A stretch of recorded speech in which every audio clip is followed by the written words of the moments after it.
Alright,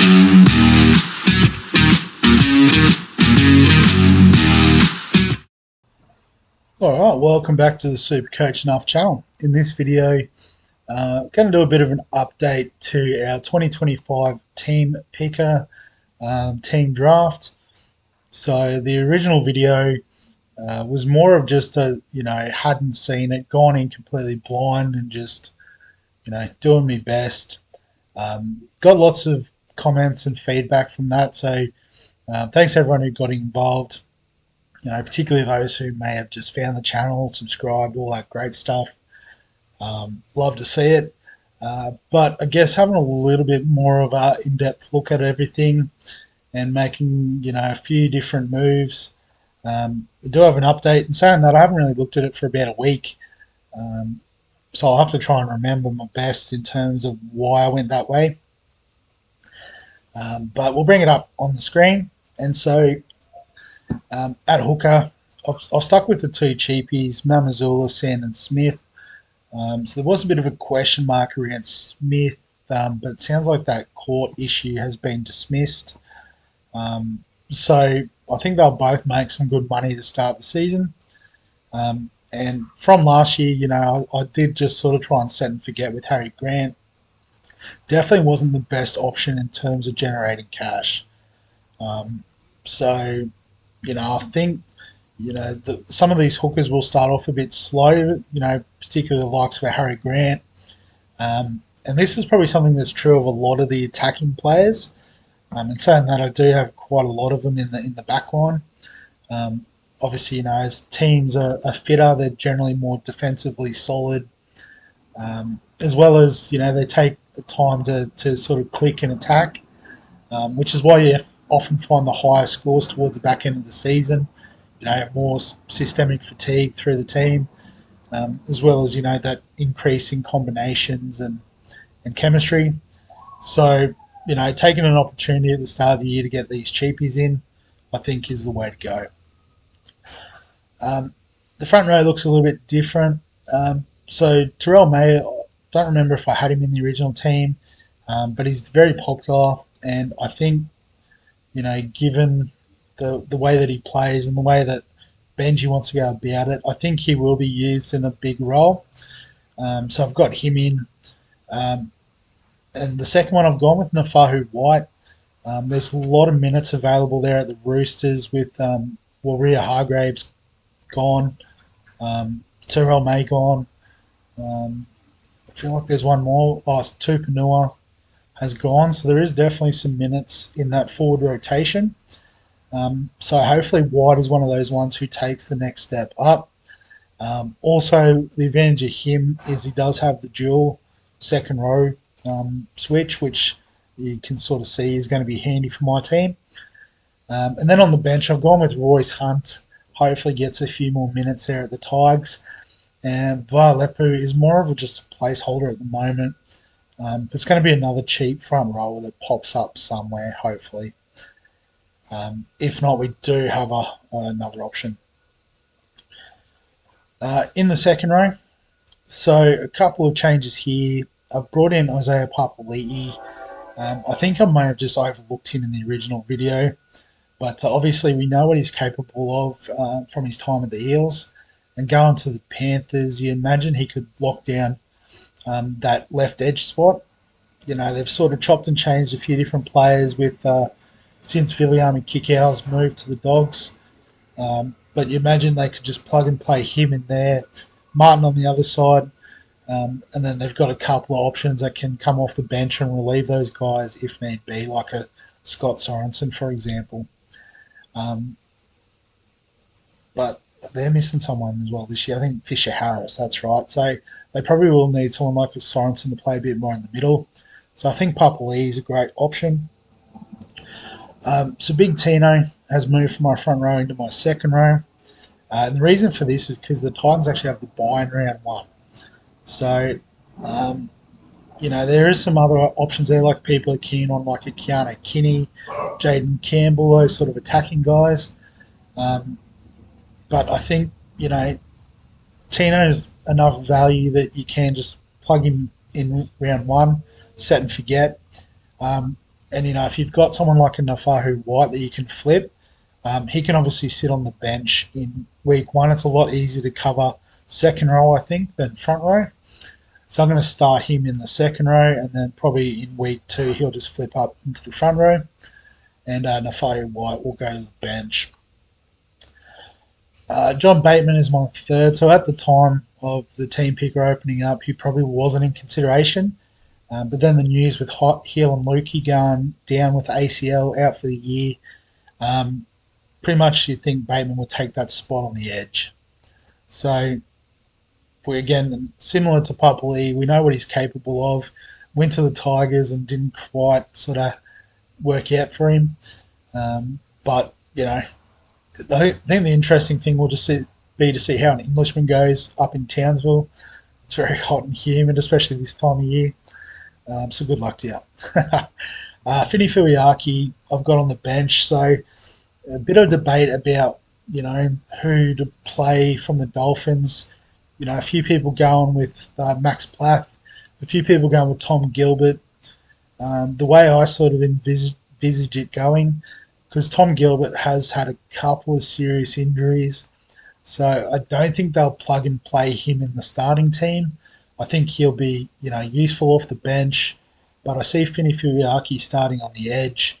I see Max Plath starting at 13, and Tom Gilbert coming off the bench. So for that reason, I've gone with the value of Fini Fuiaki. Um, and for week one, he will sort of be in the team. Is the way I see it at the moment. Obviously, a lot of water to go under the bridge, but that's the structure there. And then the cheapies, Nicholson from the Raiders. Always love a cheapie Englishman at the Raiders. Bateman, Whitehead previously. There's been a couple others over the years that I can't think off the top of my head, but they always seem to go all right. So we'll put Nicholson in. And Siwa Wong, sort of, I guess, very similar to what we talked about with Nafahu White. There's minutes on offer at the Roosters. And a player like Siwa Wong, he's had another year in the senior system, played a bit of reserve grade, a bit of first grade, so he could transition into first grade this year. I've sort of given away the halfbacks already, but that's fine. I definitely had Cleary, and I think he will stay in the team. But I've also brought in Nicho Hynes. So I guess with Nicho Hynes, a few people might say, well, he's not the halfback, he's not the main man. That can go one of two ways. Obviously, he won't get as much ball. It'll mostly go through Trindle. But the flip side is if he plays a traditional six, it gives him a bit more of an opportunity to run. And we all know that's his strength, is just, playing what he sees in front of him. So I think the value's there. Question mark could be over the goal kicking. He loses a little bit of upside in that case. But I'm going to predict Nicho Hynes to bounce back this year. And, like I talked about with the halfback, the hookers, if there's value there, you definitely want to jump on that early season because these sort of attacking stats do take a bit of time to come through. But at the moment, I don't see any great options. I know a few people may be going with Dodd from the Rabbitohs or Ilias at the Dragons. A couple of people going with Katoa. He could go up a notch this year. But, I've got the money, so let's just lock in the big two. I'll go to the backs. So at 5'8", Dylan Brown has just moved into my 5'8" spot. So originally I had Munster, but they don't have the best draw to start the 2025 season. So I am predicting that he will sort of take a little bit of time to, get the attacking stats going.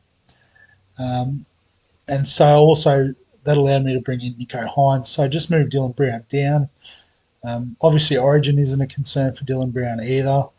And there is a little bit of versatility if needed that he can slot into the halfback position if one of the two big boys goes down. Luke Metcalf is still in. Again, don't see a lot of value at the moment in the position. I did see a few people run with KO Weeks who will probably play fullback for the Raiders. So I don't mind that, but he is another 100k extra, and I don't quite have the cash. So, obviously, if there's a cheaper option jumps up, like maybe like a Harris Tavita does get the start there at the Warriors, happy to swap him in. Few people hoping Will Price gets the 5'8" spot after a year of integration there at the Knights. Um, Oluwapu sounds like he's going to Dolphins. Don't know how they're going to use him. So there is some potential there, but at the moment, I think Metcalf is the cheapest option that I see the potential value in. He's just been unlucky with injury, so just needs to get a good run, and I think he'll be a good value play this year. In terms of my centre wing, so Kiraz locked in. Graham coming back from injury, but we know his upside, so I think we've got to start with him. I think I had Blake Wilson originally, but I've gone with another Bulldogs winger from this year, Jarrell Skelton, going across to the Tigers. So he's got that sort of game that's just made for SuperCoach, tackle busts, can score tries, just obviously needs the ball to come to him. So, I'd be happy to take a punt on him at that sort of price. In saying that, if there is a cheaper option that sort of jumps up and says pick me, he could be the one that goes. But for this type of game that he can produce, it's very SuperCoach friendly. So a player like him would be nice to have in the team. Tyrone Munro is the other. So obviously, um, yeah, it looks like he's should get a wing spot there at the Rabbitohs. If he can get on that left edge outside of Latrell, Cody Walker, Jack Wyden, that's prime spot. Alice Johnson, sort of attacking type stats. Um, yeah, so he'd be nice to have in the team. And then on the bench, I've gone with Smith, McLean, Toya. So sounds like Smith and Toya are two in the running for the South Centre spot. There is what's his name, Nawang Natazi, long name. I'll just bring it up on screen. This guy um, is in the mix too, but again, the early season chat I saw was that these two are the front runners, so we'll have them. Jesse McLean, it's between him and his brother, I think, for the vacant wing spot at the Panthers. So hopefully the cheaper brother gets it for SuperCoach purposes.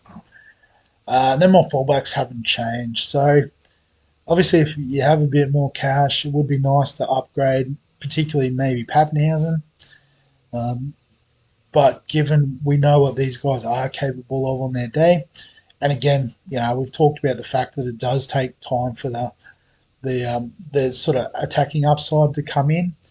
So we know Tedesco, Turbo, Mitchell can do it from day one, but I guess what we're hoping for is that they do drop a little bit in price, um, and also Drinkwater and Pappenhausen have that sort of less chance or lower chance of origin. Obviously, Edwards is the incumbent, but if something happens to him, you imagine Tedesco would slot in.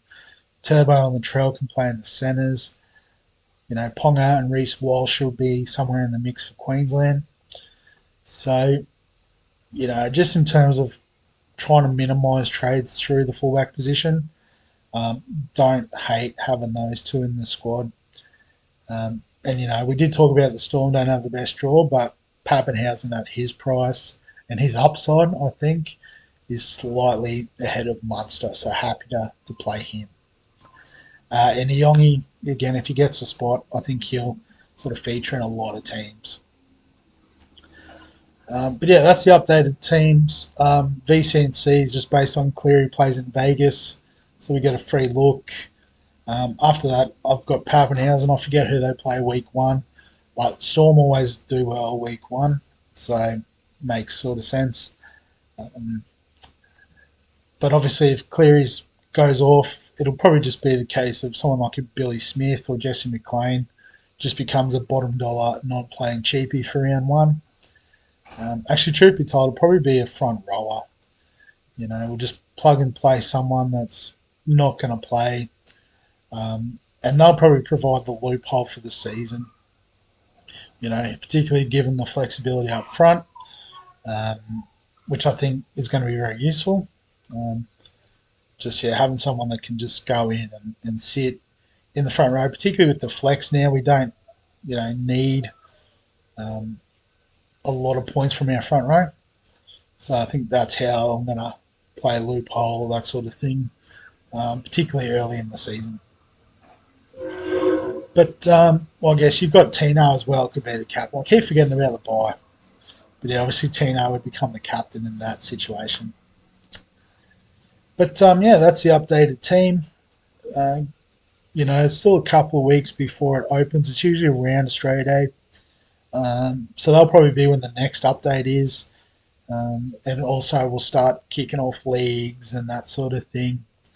Um, but just wanted to give you a bit more of an update, a little bit more of an informed team. Feel free to add any questions, comments, thoughts below the video. Give us a like if you're super keen for the NRL season to kick off, or you just enjoy the video. Subscribe for all the other fantasy sports content on the channel.